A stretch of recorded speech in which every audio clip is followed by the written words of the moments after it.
the SNP have spoken a lot about this notion of winning the election. Well, in Scotland, winning an election is very difficult. You have to get more than 50% of the votes, you have to get more than 50% of the seats. If you don't, you realise that you are a minority, and if you're a minority and in a parliament that doesn't have a majority in favour of independence, it's very difficult to force through a policy for a referendum on independence.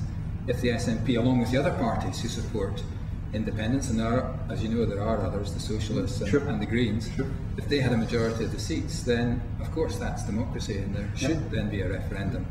And I think that's a reality that will... It looks a wee bit unlikely that anybody's going to be in that position, doesn't it? It is unlikely. I think it is unlikely.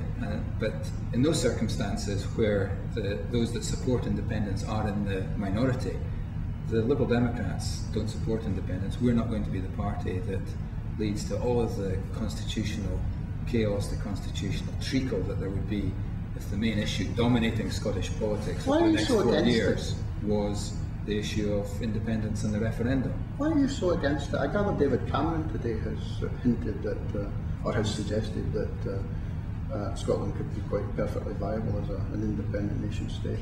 Why are you so against it?